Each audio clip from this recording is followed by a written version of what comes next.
Let's jump into producing the book. 3 formats, as I said before.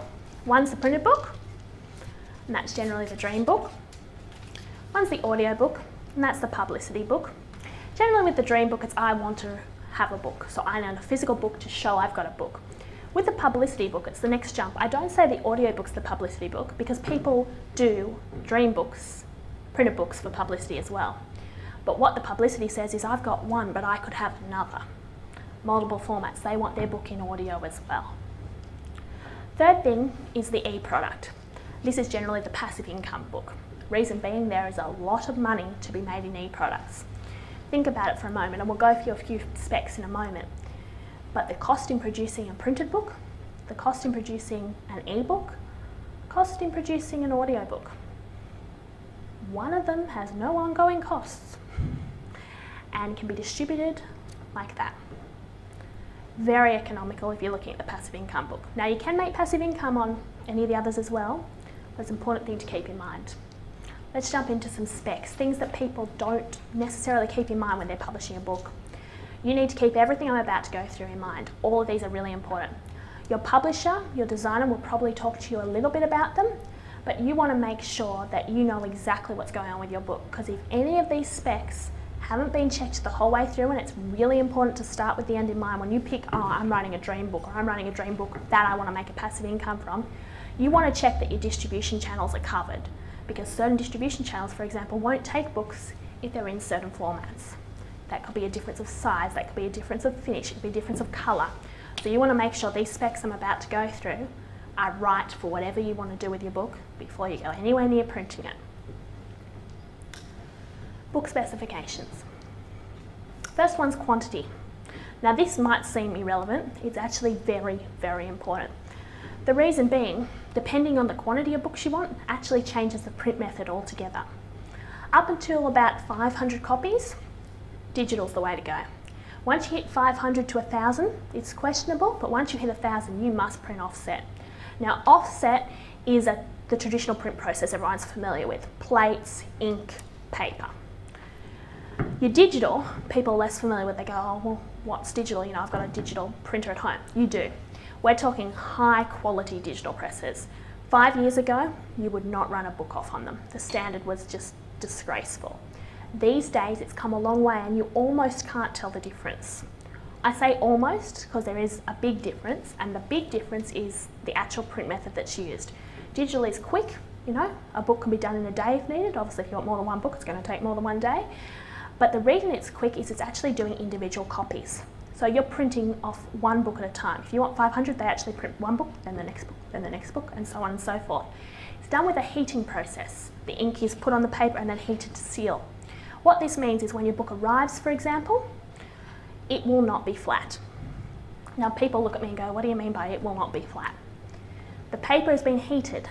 The room temperature's cooled down a lot quicker than when the heat's adjusting. So your paper actually expands when it's heated, and it doesn't shrink back completely, depending on the weather, for 1 to 2 months. So if your books are literally digitally printed, put straight on bookshelves, they're going to appear, if you're looking at the spine size, exactly the same as anything else. But if you look at the back of the book, if you sit it flat, there's going to be a little bit of curl in the paper. Doesn't really matter, but if someone's particular about their book and they notice that, that could be a deterrent for them. The other thing, and I've only recently discovered this because nobody ever told me, they can reheat. So it's important to keep that in mind, because if you've got a digital book and you put it out in the sun and it gets too hot and those pages heat back together, you've got a little bit of a problem if you want to then read that book. Saying that, if you only want 10 copies and it's a dream book, there's no way you're going to run them off offset, because that's going to be a very expensive process. Minimum quantities, as I said, 500 to 1,000. The advantages with offset, better quality colour, colours are more accurate, and it gets a lot cheaper per item. If you're running off one digital book, a standard book, like for example, this one here, you know, a bit less than 100 pages, this one's actually colour and black and white combination, something like this. This book might cost you, if you're just doing one, maybe about $50, because you're only doing one of them. It's got to do all the setup, everything involved like that. This same book, if you were doing 500, 1,000 of them, might be $5. It's a big jump. Now obviously that's not an exact figure and every book varies. You change any one of these specs, it changes everything, but there's a big difference. So you want to think about the quantity first to find out which print method's right for you, because it'll change your price significantly. It'll also change your turnaround time. Size. This is very important. I list here the differences between Australian and international. We all know a standard Australian size is A5, A4. You've seen books out there in them. You've also seen books out there not in them. Now there's nothing that says you have to print a book in a standard size.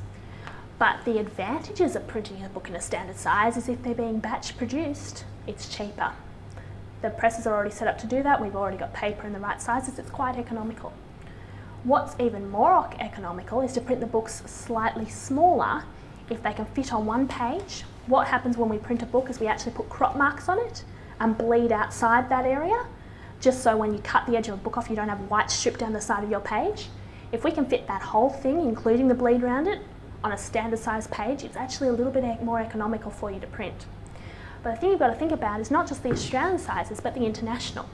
For example, if you're using a particular international distribution channel and you want to distribute to every country in the world, there's only a couple of international standard sizes that are accepted in every country of the world.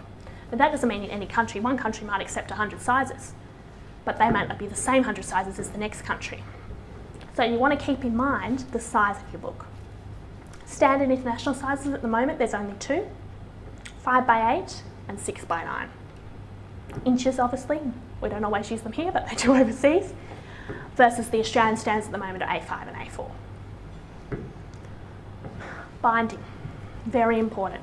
How is your book going to look? How is it going to be put together? How many pages does it have will actually also affect your binding. Couple of choices, saddle stitched, perfect bound or case bound. Now saddle stitched people are generally familiar with, but they don't always think it's a book. I'm talking the book with no spine and two staples in the side. Saddle stitched, commonly seen in magazines, actually quite common in books as well. But sometimes people come to me and they go, I want a book. Oh no, I don't want that, I want a book. So keep that in mind for your potential target market. The thing is that if you want to jump up to perfect bound, the next level, you need at least 40 pages. So if your book's any less than 40 pages, you have to saddle stitch it anyway. The perfect bound book just won't hold together because there's not enough spine. Once again, the jump, if you get to about 60 pages, you can't saddle stitch it anymore because now the book's just getting too wide and the staples aren't going to hold it together.